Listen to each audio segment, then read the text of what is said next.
Hello, everyone. It's really great to be here today to be able to share some of the qualitative reflections that both myself and my co-author and co-collaborator have uncovered after some work that spanned the last decade.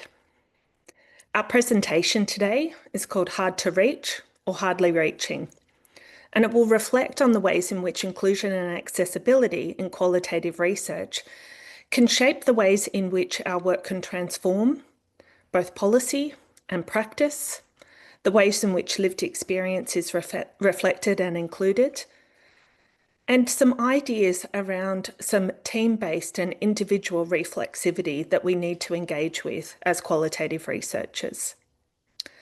My name is Sarah Wayland, and I am a professor of social work at CQ University in the School of Nursing, Midwifery and Social Sciences. My co-author, collaborator and friend is Dr. Anne-Marie Watherow from the Centre for Disability Research and Policy at the University of Sydney. I'm sorry to say that she's been unwell recently, and so I will be presenting both of our reflections around the work that we've been doing in the inclusion and accessibility space, with a particular focus on disability research. So I wanted to start today by acknowledging country. This is a really important step in any inclusive qualitative research space. I'd like to acknowledge the traditional owners of the land and all Aboriginal and Torres Strait Islander people across Australia. I'm coming to you from Gadigal Wongal land in Sydney, Australia. And I wanted to respect both elders past, present and future. So much of our deep understanding of storytelling comes from First Nations communities, and we want to acknowledge that we are on the unceded land of the Aboriginal and Torres Strait Islander people of Australia.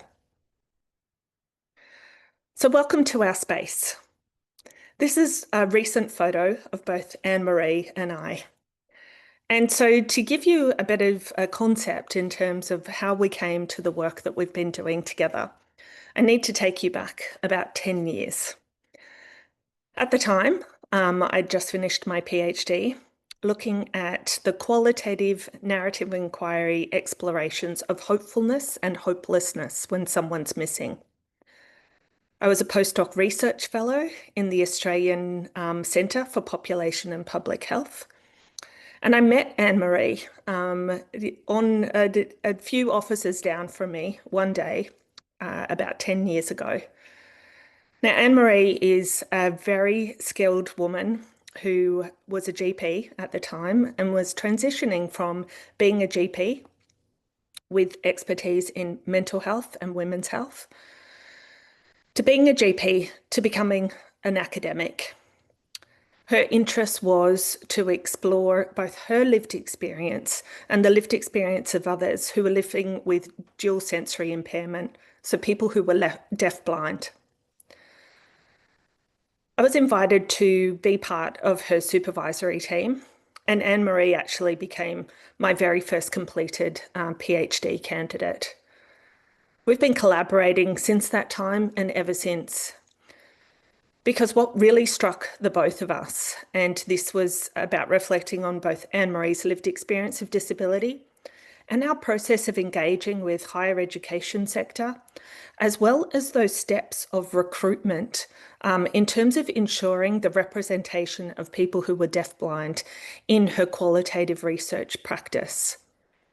What we uncovered was that it wasn't just the topic area that we needed to better understand, or even the methodology that shaped the ways in which we did the research, but about what it meant to navigate spaces in terms of ethics committees, in terms of working with higher education librarians, in terms of sharing recruitment information, in terms of learning how to transcribe, in terms of running individual interviews or focus groups alongside interpreters and support people, and making sure that the voices of the participants were at the forefront of everything that we did, but that the emotional and administrative labour of making sure that there was inclusion and accessibility within that project almost became a PhD topic within itself. And so since that time, we've worked very hard at trying to consider the ways in which we might take those learnings and reflect them with others in terms of accessibility and inclusion in the qualitative research space. So, what we're posing here in our talk today about getting people to reflect on, is it that some of our population groups that we work with are hard to reach, or is it that we are hardly reaching them in terms of our research design, in terms of the time that we set aside to do inclusive research, and thinking about all of those steps in terms of sampling, recruitment, bringing people together, data collection methods, knowledge translation, how we need to make sure that everything that we do has a roadmap for inclusion that sits around it. So these are the really important reflections that we wanted to touch on today. Whilst we are not going to be presenting the exact answer to everything that's going to be required in qualitative research in terms of accessibility and inclusion, we do need to make sure that we're turning on that reflexivity so that people understand what they should be doing and noticing some of those deficits in terms of what they might not be doing. So welcome to our space. Just going to move ahead here. Okay. So in order to ground the discussions that we're going to have today, I'm just going to pull up my notes at the same time.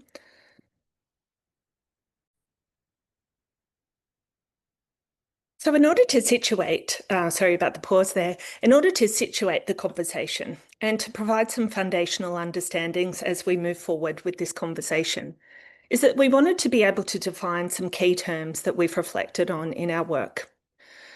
The first being about what is intersectionality, and then a little bit of a segue to reflecting on epistemic injustice as a frame for the work that we undertake as researchers.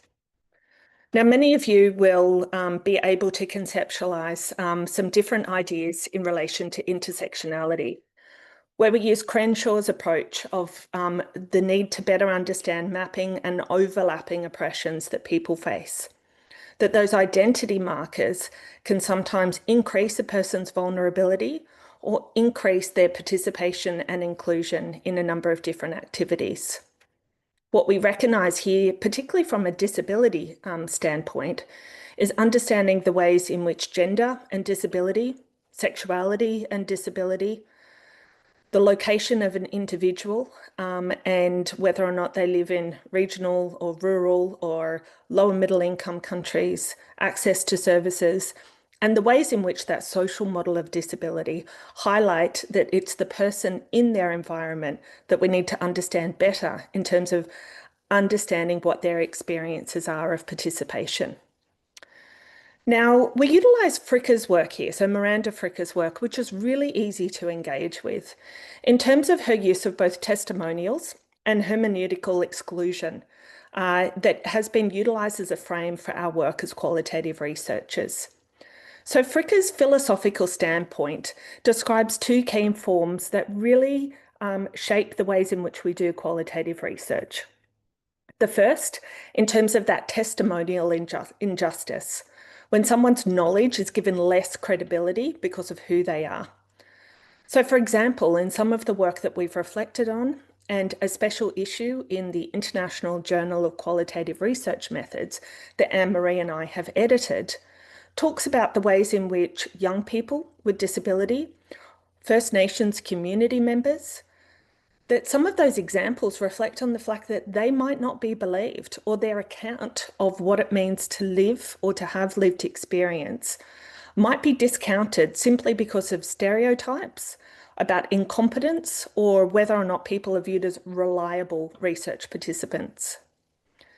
The other focus of Fricke's work is really about that hermeneutical injustice, when there simply aren't widely recognised concepts or language to make sense of someone's experience.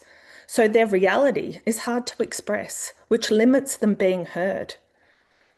If we think of this through examples like that are quite easy to locate in the research literature around non-binary gender identities, or even the ways in which complex grief shows up for people, That lack of shared terminology in terms of understanding what people's lived experience is and giving it almost not a dictionary, but a glossary of terms to sing up those multiple perspectives sometimes means that for researchers, we don't understand what we're stepping into purely because people have never been invited into the space to share their expertise. What it comes down to in terms of taking Fricke's work is really about acknowledging that our research tools don't necessarily create space for these meanings. Sometimes whole aspects of people's lives become invisible. So sometimes when we look at a population group, we might look at what the data tells us rather than realizing, hang on, who is missing from the data, meaning that we don't necessarily understand true lived experience. We only understand representation from those who put their hand up or where research has been accessible to them. You can see why these examples highlight the need for accessible and inclusive design in qualitative research. That underpinning ethical approach is not just saying, yes, we've made sure that we've reached out to as many people possible, but making sure that accessibility and inclusion are not viewed just as an add-on, but that they are essential to knowledge building as qualitative research moves forward. That's one of the questions that Anne-Marie and I really wanted to pose for people about not just recognising who has been included in knowledge building, but who has been left out. And understanding that power and privilege that we often hold as qualitative research facilitators. So these are some of the things that I want you to consider as we move through some of these learnings today. So, what are some of the things that we've considered over the last 10 years as qualitative researchers from Anne-Marie and myself?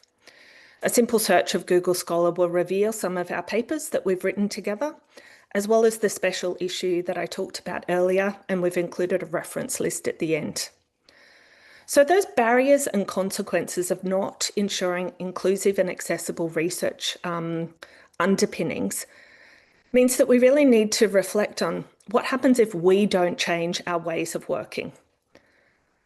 Some of the pieces from the literature talks about the fact that recognising that potential recruitment practices can actively gatekeep lived experience inclusion. My background is in missing persons research and suicide attempt research. What we've noticed is that sometimes when we put a time limit on how long it's been since somebody experienced a loss, if it's been less than 12 months, we might exclude people because we're concerned about distress. If we say that only people who are well enough to engage in research can participate, it sometimes doesn't take into account the lifelong recovery-oriented practices that we reflect on in mental health research. So recognising that I'm not suggesting that we set aside our ethical standpoint about making sure that we do no harm to our research participants, but thinking about when we design those inclusion and exclusion criteria, are we inadvertently gatekeeping people from sharing their lived experiences? So too when we talk about the need for English language only in some of our research projects, or recognising a certain level of literacy in order to participate, to read those surveys, to reflect on our research questions. We need to understand what happens when we include that as an exclusion, rather than thinking about what would we need to do to ensure accessibility. Would it be allowing people whose English isn't their first language, but we ensure that we've incorporated an interpreter, or that we've been able to translate our recruitment information to a number of different community languages? If we indicate a certain level of literacy, who are we excluding through that process? And what are some of the ways in which we can ensure easy to read information?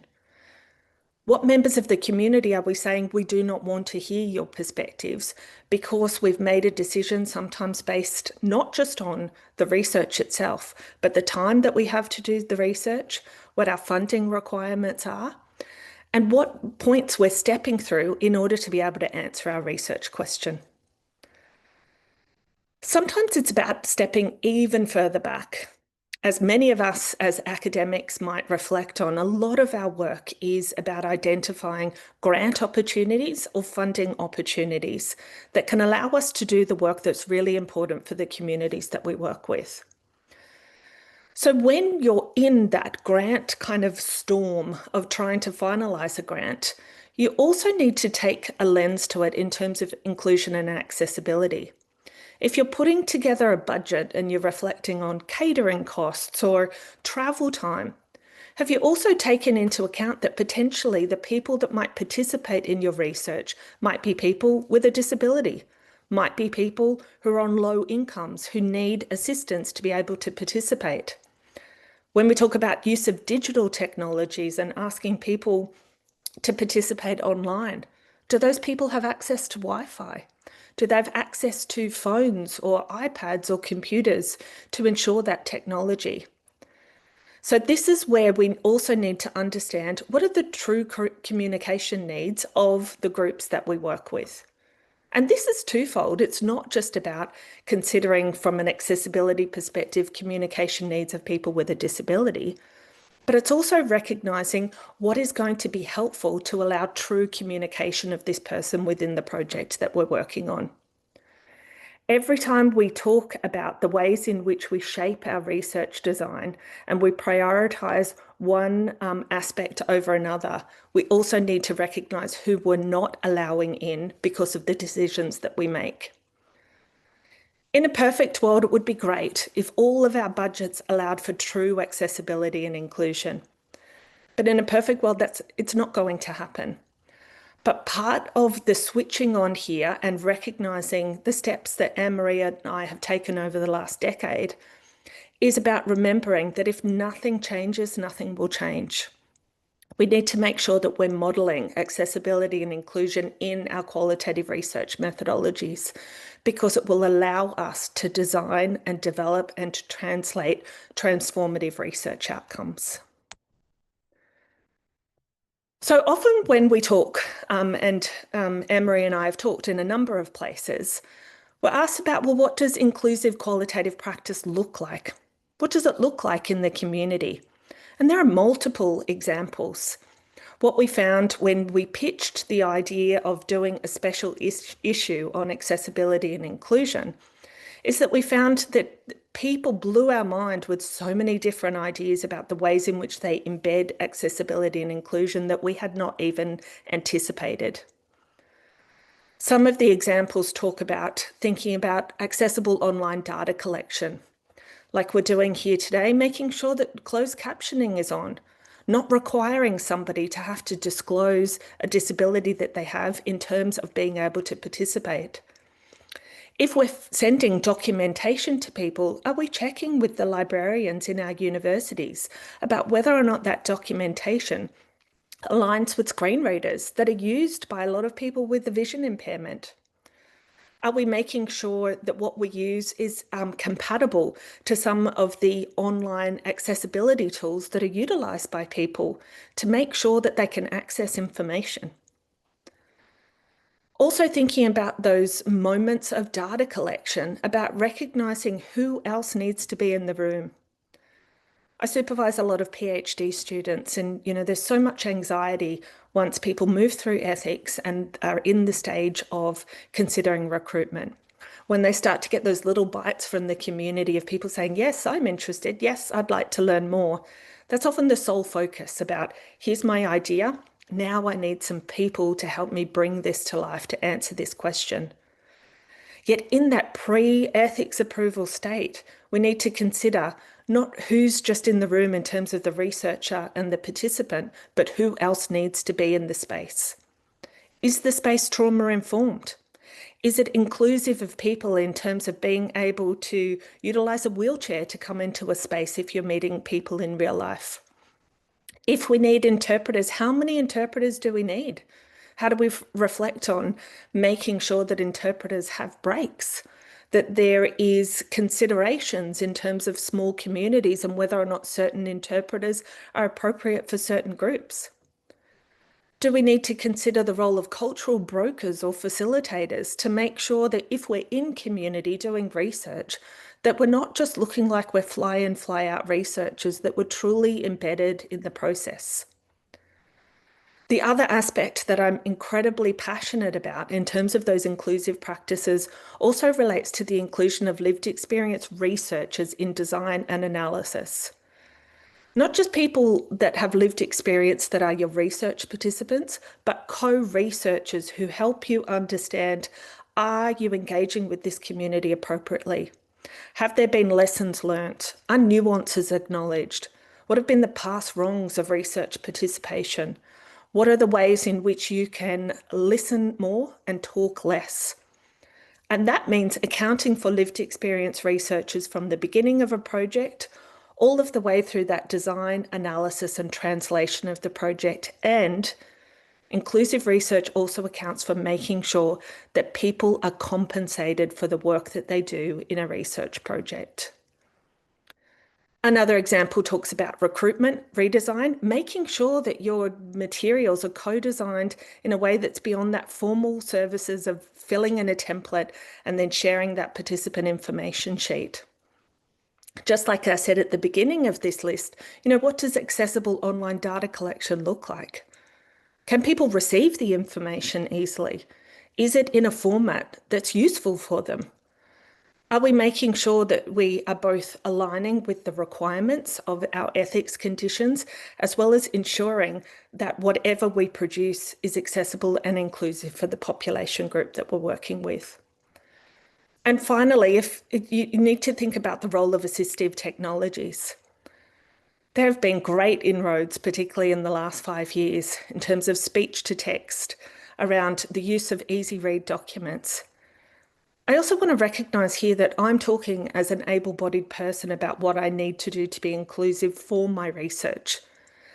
But it also needs to take into account that perhaps you as the researcher, and very much in this space with Anne-Marie as well, as someone who is deafblind, recognising the role of assistive technologies and their role as the researcher collecting data. What does it mean to be inclusive of their own needs?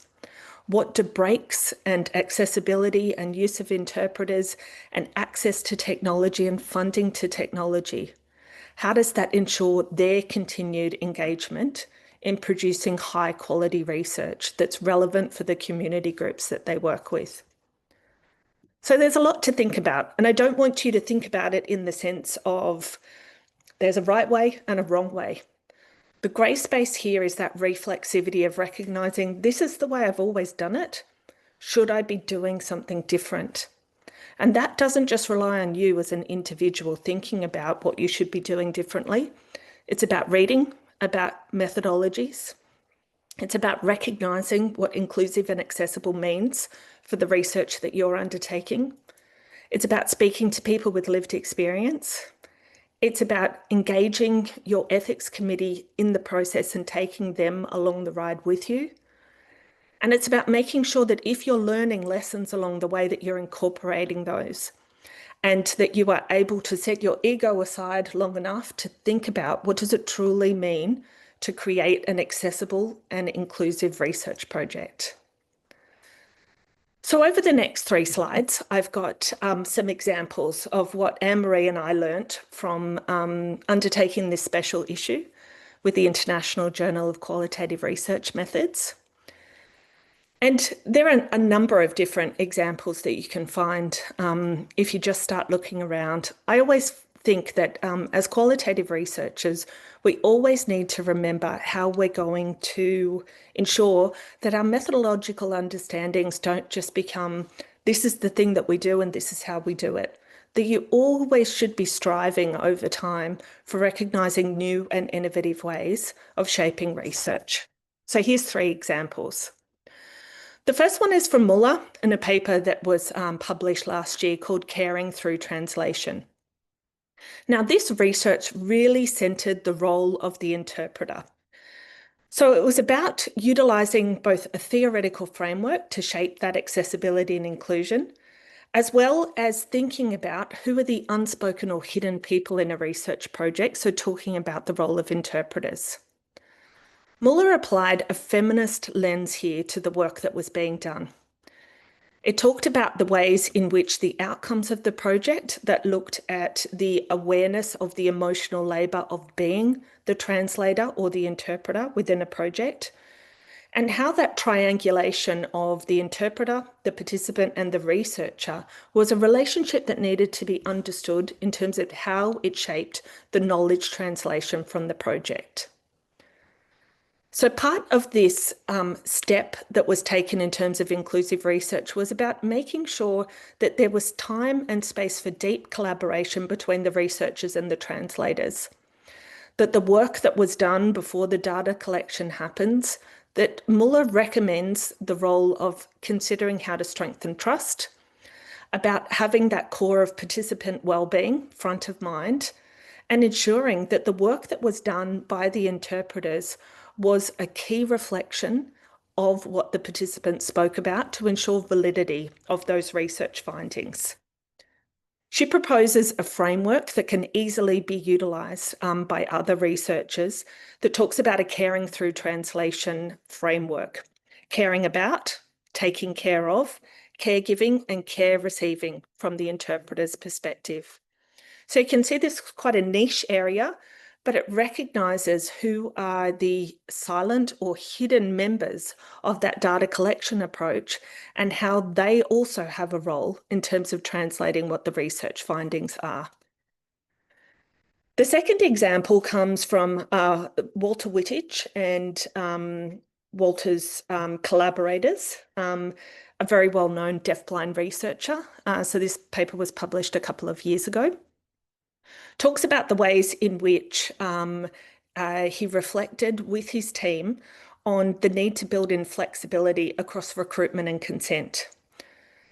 His project that he's reflecting on talks about engaging with people who are deafblind and the need to buy in extra time around the consent process, making sure there were multiple formats to account for people with different vision levels, offering up opportunities to talk and reflect and discuss what it meant for people to participate in the research with the role of translators or interpreters, or considering the ways in which assistive technologies might be able to help. Thinking about accessible consent documentation, ensuring that there was large print of the material, braille for those that utilised it, electronic formatting, we talked before about the use of screen readers, as well as making sure that the data collection methods supported a whole range of communication approaches. So in this project, and very similar to Anne-Marie's project as well in relation to her PhD, talked about the use of both sign language, tactile or intervenor support, being able to utilise the noises, the reflections, the emotion that came from people in terms of sharing their reflections and how that was an overt aspect of collecting data. Wittich's recommendations also talk about providing a model for ethics review boards, about making sure that they understand the logistics of consent for participants with dual sensory loss. So it's not just our job to do the research, but also to upskill those that are around us if we're talking about engaging with population groups that may have previously been viewed as hard to reach. What really stood out for us in reviewing this paper and including it in the special issue was the fact that it strengthened research capacity in terms of flexibility and patience and respect, linking back to that idea at the beginning about Fricke's work on epistemic injustice. And so finally, the last one reflects on a scoping review that was undertaken by Young and colleagues in relation to young people with disability. I've done a lot of work, particularly in working with young people exposed with disability, exposed to child sexual abuse, as well as young people with disability moving about in the community. It's been a really amazing opportunity for me over the years to really consider the ways in which we hear these narratives that allow us to understand the ways in which services should be and could be designed in the future. Yet these are often the population groups that are excluded from research because understandably we're concerned about vulnerability or distress. But by not including those narratives, we further marginalise groups because they're not involved in knowledge production. So even when we talk about the need to be inclusive, sometimes when we talk about young people and that intersectionality of disability, sometimes it can be viewed as too much of a risk. So this is where this scoping review really talks about the need to disrupt ableist and exclusionary practices. That it talks about the role of engaging young people, not just as research participants, but knowledge holders. Thinking about the role of advisory groups, lived experience researchers, different collaborations that take the narratives of their lives and think about the ways in which they shape policy and practice. And this point really segues nicely to some lessons learnt that I'm going to finish up with today about really understanding the need to share power and decision making with our research participants. That if we think about participation as a spectrum, where consultation is at one kind of pointy end, that's kind of the light touch approach to participation, whereas at the other end, it's truly embedded in co-production, co-design, co-ideation, all of those co-strategies to make sure that people are taken along the journey with us as researchers from the research conceptualization all of the way to the knowledge translation at the end. So here are some final thoughts that I've got that Anne-Marie and I decided that we wanted to share here today. Is that one of the ongoing processes over time is not just about how you shape your research, but how you engage with your team members. Anne-Marie and I have been really privileged to work together because we've developed a relationship where we have different levels of expertise around different things and we provide space and function to be able to explore them together. A lot of the time for me working with her, it's about me challenging my positionality as an able-bodied person and recognizing that even in the research space, a lot of the time I might have more power than her to be able to affect change. Yet her complete understanding of the role of injustices, intersectionality, and singing up the narratives, not just of her own lived experience, but the privilege that she has in hearing others, means that she's able to challenge both positionality and power in research practices. So these kind of key concepts mean that we suggest to people to really reflect on the researcher's role in setting inclusion thresholds. Don't just think of your inclusion-exclusion criteria as a project management step that helps you keep moving your project forward. But stop, talk to others, reflect on what does it mean if I exclude these people or these behaviours or these needs? How will it shape the overarching premise of my research? What would I need to do to be able to ensure inclusion? Are my decisions about inclusion around what's best for the research or around time constraints, which I completely understand some of the time, funding issues, or sometimes a deficit in the research skills of the person undertaking the research? Think about what you might need to do to shift those thresholds. Asking who's not suitable for this research project, reflect on your power in making that decision, because when we exclude some groups, it means then they are not present in the literature moving forward. Consider who else has included them and how they've included. Learn the ways in which your research design can be accessible and inclusive if it's appropriate to be. The other thing that Anne-Marie and I have really encouraged, particularly in the special issue, but in any work that we've done together, is using positionality statements and reflexivity in our work, in our field notes, in our journals together, in our text messages backwards and forwards all of the time. About recognising what are we doing when we're at the centre of this research and what do we need to reflect on better. The positionality statement isn't about saying, hi, I have lived experience and this shapes my work, but about truly understanding that if we add these author positionality statements in, it highlights to the rest of the community who is doing the research, who has collaborated with the research, and how we've centred lived experience and inclusion in all of the work that we do. And finally, like any research, it's a balancing act. How do we make sure that there is academic rigour with making sure that there's appropriate flexibility given that qualitative research is working with human beings? How do we make sure that that aligns with our ethics committee requirements?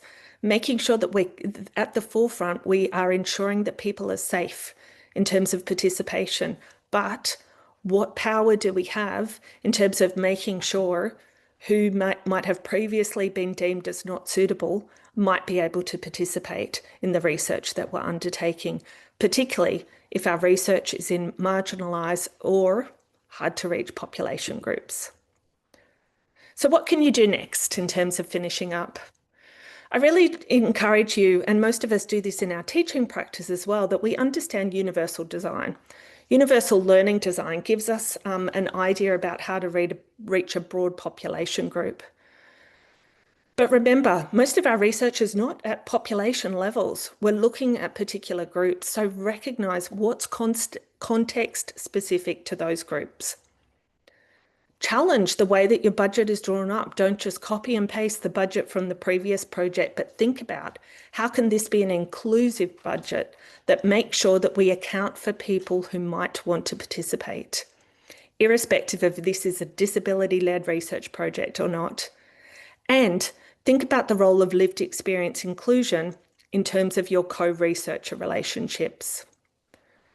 Spend time talking to your ethics committees, understand their guidelines, but also understand your role in terms of sharing insights into accessible practices and making sure that in early PhD training, even ongoing ECR, MCR training, that we need to always think about inclusion principles in research training and policy. If we don't know about how to include people, then we need to learn how to do it appropriately. So that's all we've got for you today. As a takeaway, we want you to consider what questions you might ask yourself about new ways to implement research practices. If you're thinking about funding, put an accessibility lens over the top of it. Think about ways that you can embed inclusive design easily in everyday research. Think about turning your closed captions on, thinking about how big your font is. If you're sending out a document, can it be read by a screen reader? Don't wait for people to disclose what's not accessible to them. Think about how you can ensure accessibility at every step. And how can you and your team shift those epistemic injustices to epistemic justices moving forwards? So on behalf of Anne-Marie and I, thank you so much for listening. We've been able to share our reference list here, and we hope that you've learnt something from our decade-long collaboration with each other with lots of ideas of moving forwards. Thanks so much for your time.